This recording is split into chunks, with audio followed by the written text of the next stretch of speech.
देखिए हर खबर यहीं पर, सब्सक्राइब कीजिए TV9 भारतवर्ष।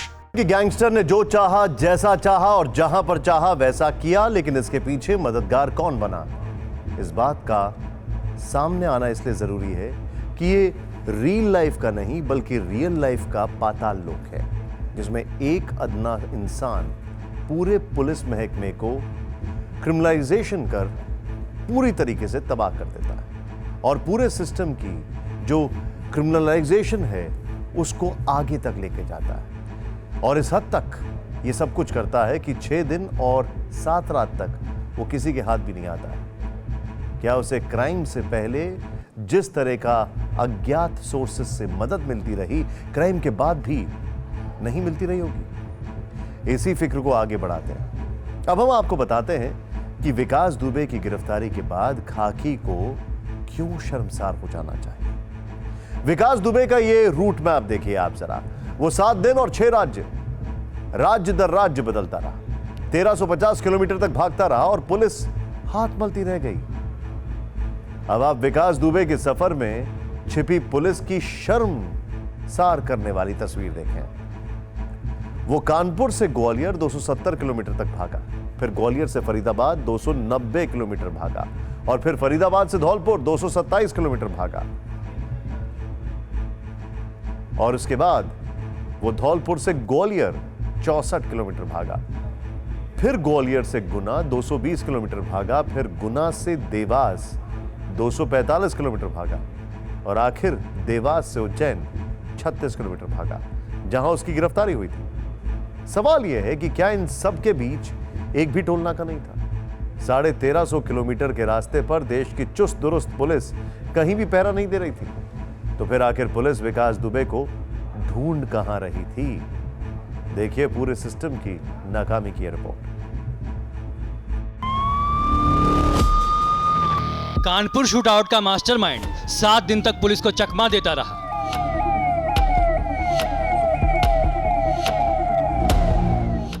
आठ पुलिस वालों का कातिल पुलिस की 50 टीमों को गच्चा देता रहा। 5 लाख का इनामी हिस्ट्री शीटर उत्तर प्रदेश, हरियाणा, राजस्थान और मध्य प्रदेश 4 राज्यों में 1350 किलोमीटर तक भागता रहा और पुलिस की आंखों से ओझल होता रहा। यह सार है एक गैंगस्टर का कानपुर में 8 पुलिस वालियों को गोलियों से भूनना, फिर भागना और अब गिरफ्तार होने का।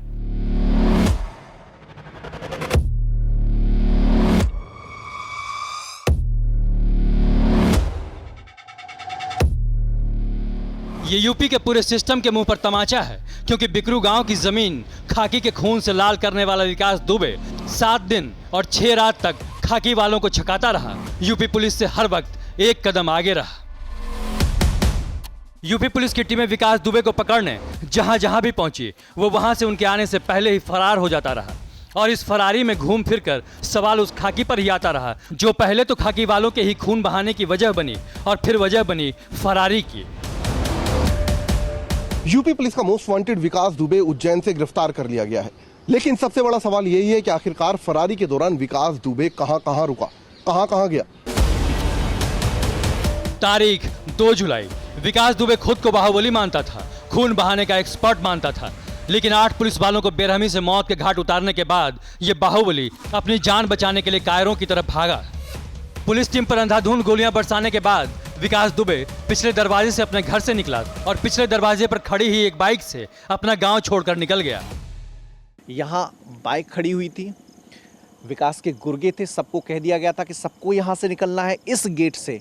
ये वो गेट है लेफ्ट हैंड साइड पर विकास के मकान पर, और इस गेट से यहाँ पर पश्चिम की साइड जो पश्चिम दिशा है वहाँ तक उसने जाने का प्लान बनाया था। पूरी जो स्ट्रेटजी थी, जो पूरा रूट था वो डिसाइड कर लिया गया था। देखिए ये जो सड़क जाती है, इस सड़क के जरिए वो पांडु एक नदी पड़ती है, वहां तक बाइक के जरिए पहुंचा था।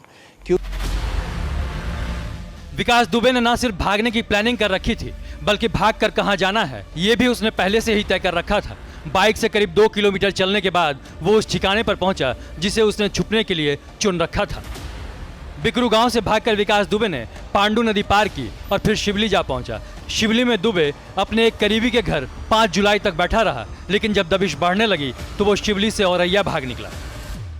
किसी गुर्गे को फोन करके कार मंगाई थी और कार से वो औरैया तक पहुंचा। एक गाड़ी मिली थी जिस दिन विकास दुबे फरार हुआ था। अब वो गाड़ी का क्या कनेक्शन था उसकी जांच की जा रही है। यूपी में पुलिस को विकास दुबे की जो लास्ट लोकेशन मिली थी वो औरैया ही थी। सूत्रों के मुताबिक 5 जुलाई को कार से औरैया पहुंचने के बाद विकास दुबे ने अपने कपड़े बदले और गाड़ी भी बदल ली। वहां से ग्वालियर के लिए निकला और ग्वालियर से घूमकर 6 जुलाई को फरीदाबाद आ पहुंचा। इतने दिनों में फरीदाबाद ही वो जगह है जहां उसकी लोकेशन मिली और तस्वीरें भी सामने आई। एक गेस्ट हाउस में 7 जुलाई को दोपहर करीब 12:30 बजे वो होटल पहुंचा था, जहां सीसीटीवी कैमरे में उसकी तस्वीर कैद हुई। इसके बाद दोपहर करीब 3:15 बजे वो ऑटो रिक्शा का इंतजार करता दिखा और फिर उसमें सवार होकर कहीं निकल गया। हद तो ये है कि फरीदाबाद में उसकी लोकेशन ट्रेस हो गई थी, फिर भी पुलिस के पहुंचने से पहले वो फरार हो गया और धौलपुर के लिए निकल पड़ा। फरीदाबाद से जब दबिश पड़ने लगी उसके तुरंत बाद वो वहां से सीधा धौलपुर की तरफ निकला, राजस्थान के।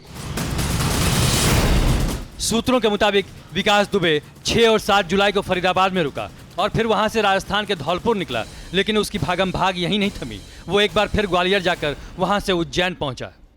फरीदाबाद में आखिरी बार देखा गया विकास दुबे आखिर मध्य प्रदेश के उज्जैन कैसे पहुंचा, इसको लेकर के जांच लगातार जारी है। जानकारी के मुताबिक विकास दुबे आने के 2 रूट हो सकते हैं। पहला रूट फरीदाबाद से ग्वालियर होता हुआ उसके बाद गुना शिवपुरी होते हुए वो मक्सी के रास्ते उज्जैन पहुंचा, या फिर वो जयपुर से कोटा होते हुए उज्जैन आया। इन दोनों रूट्स को लेकर अब पुलिस शिनाख्त कर रही है कि आखिर किस रूट से उसने मध्य प्रदेश के उज्जैन का रुख किया और यहाँ आकर वो पुलिस की गिरफ्त में आया। 2 जुलाई को 8 पुलिस वालों की हत्या के बाद विकास दुबे ने लुका छिपी का जो खेल खेलना शुरू किया वो 9 जुलाई को 4 राज्यों में 1350 किलोमीटर के सफर के बाद उज्जैन में खत्म हो गया, जिससे पुलिस की चुस्ती और फुर्ती दोनों ही सवालों के घेरे में आ गई। पहला सवाल तो ये कि अगर विकास दुबे कानपुर से फरीदाबाद पहुंच गया तो पुलिस खुद को अलर्ट कैसे कह सकती है। दूसरा सवाल ये, अगर वो यूपी के बॉर्डर और टोल नाकों से होकर निकल गया तो जगह जगह पर तैनात पुलिस क्या कर रही थी और क्या सीसीटीवी कैमरे सिर्फ खाना पूर्ति के लिए? तीसरा सवाल ये कि क्या बिना किसी मिलीभगत के इतना बड़ा अपराधी इस तरह एक राज्य से दूसरे राज्य भाग सकता है, और वो भी ऐसे कि किसी को भनक तक ना लगे। जाहिर है जिस गैंगस्टर के पीछे पुलिस भाग रही थी उस विकास दुबे के साथ कई हमदर्द रहे होंगे जो उसे पहले ही उसके ठिकाने से भगा रहे थे, जो भागम भाग महाकाल के दर पर जाकर खत्म हुई। विकास दुबे की गिरफ्तारी कर ली गई है। अब पुलिस उससे जानने की कोशिश करी कि आखिरकार इस फरारी के दौरान विकास दुबे की किन किन लोगों ने मदद की, आखिरकार जो कार थी वो कार किसकी थी, किस शख्स ने विकास दुबे को फरारी के लिए अपनी कार दी थी। तो ये वो तमाम सवाल हैं जिनकी तफ्तीश इस वक्त अब उत्तर प्रदेश पुलिस करेगी। कैमरामैन मदन के साथ जितेंद्र शर्मा, TV9 भारतवर्ष, दिल्ली।